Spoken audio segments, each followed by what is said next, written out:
7 animaux les plus mortels à l'âge de glace.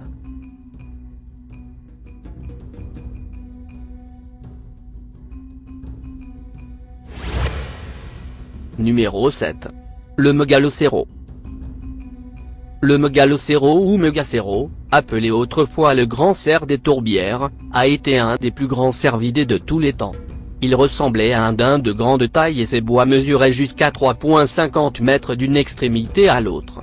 Bien qu'il ait vécu dans toute l'Europe et dans une grande partie de l'Asie pendant un demi-million d'années avant son extinction récente, il est souvent appelé élan irlandais en raison du grand nombre de spécimens découverts en Irlande. Ce cerf géant atteignait une hauteur de 1,8 à 2 mètres au garrot dans le cas des mâles, soit presque autant que le plus grand des élancerfs. Bien que, en se défendant, ils étaient assez agressifs avec leurs prédateurs.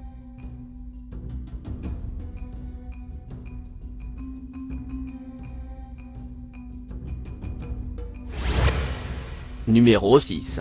Megatherium. Megatherium est un genre de mammifère placentaire terrestre disparu ayant vécu au Pléistocène. Megatherium est une Adelspecichea formato une Asridibradipi gigantis comparsicira 11 000 anifa.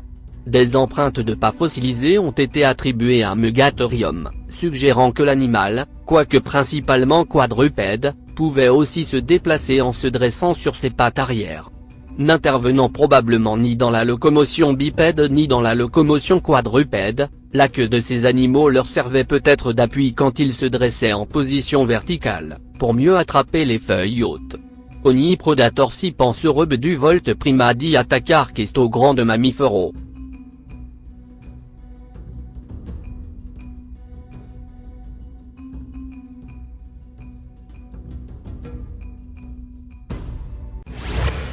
Numéro 5. Canidirus. Canidirus, littéralement loup sinistre, est un canidé qui a habité l'Amérique du Nord au Pléistocène et s'est éteint il y a environ 10 000 ans. Canidirus était plus gros que le loup gris en taille et en allure, il mesurait environ 1,50 m de long et pesait environ 80 kg. Il est probable que ces loups vivaient en meute, unis par des liens de famille, et qu'ils chassaient en groupe.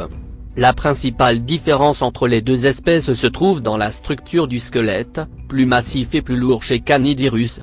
Ses jambes étaient proportionnellement plus courtes, sa tête plus grande et plus lourde, mais la capacité crânienne était moindre.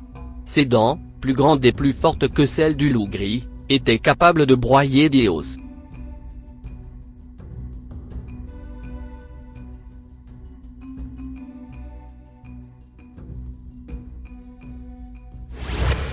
Numéro 4. Rhinocéros laineux. Si vous vous êtes déjà demandé à quoi ressemblerait un rhinocéros avec des cheveux, le rhinocéros laineux l'est. Des fossiles datant de 3,6 millions d'années ont été récupérés en Asie, en Europe et en Afrique du Nord, le plus ancien du Tibet. Les cornes gigantesques d'un rhinocéros laineux étaient à l'origine prises comme les griffes des oiseaux préhistoriques. Les enquêtes indiquent que les rhinocéros laineux brossaient leurs cornes d'avant en arrière sur le sol, comme le font rituellement les rhinocéros modernes. Le brossage aurait pu pousser la neige et autres obstacles naturels hors de la voie du rhinocéros. Ces cornes l'ont également aidé à se défendre contre ses prédateurs, en gardant à l'esprit qu'un coup précis de ceux-ci pourrait être mortel, partant de la grande force que ces animaux avaient.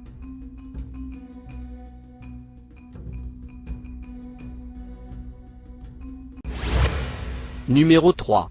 Le mammouth. Les mammouths sont un genre éteint d'éléphants, les mammifères proboscidiens de la famille des éléphantidés. Ils sont plus proches des éléphants d'Asie que des éléphants d'Afrique. Ils formaient un groupe largement répandu dont certains membres comme le mammouth laineux étaient particulièrement bien adaptés au froid. Comme tous les éléphantidés, les mammouths étaient de grands mammifères présentant une tête volumineuse avec une trompe et un corps massif, aux membres en piliers munis de 5 doigts. L'une des plus grandes espèces de mammouth, le Mammuthus singari, pesait en moyenne entre 6 et 8 tonnes, soit autant qu'un gros éléphant d'Afrique, mais certains mâles auraient atteint le poids de 12 tonnes. Il était aussi un géant qui n'aimait pas la présence d'autres espèces.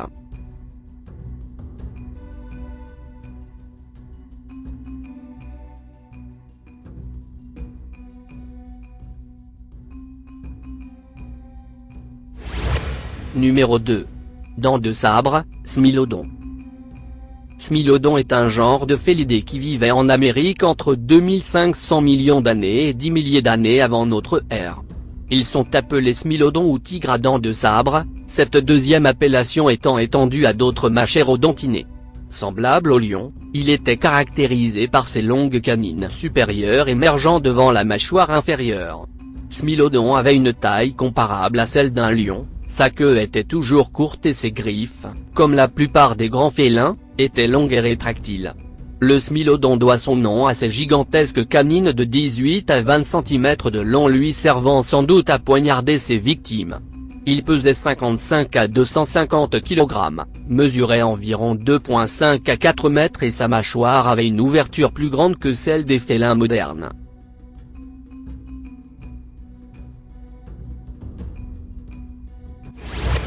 Numéro 1. Ours à face courte, Arctodus. C'est un type de mammifère carnivore éteint de la famille des ursidaux, communément connu sous le nom d'ours à face courte.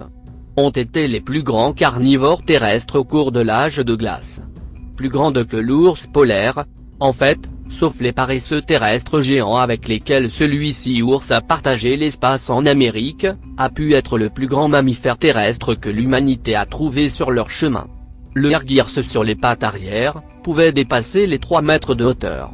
Les proportions ne sont pas semblables à celles d'aucun ours vivant, possédait des pattes longues et minces pour courir et marcher plus longtemps, le museau est assez court doté d'un grand nez et puissants muscles les mandibules.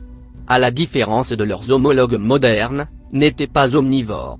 Ces molaires étaient tranchantes, similaires à ceux des felinos, et les analyses chimiques de ces os ont montré qu'effectivement la matière végétale ne faisait pas partie de leur régime alimentaire.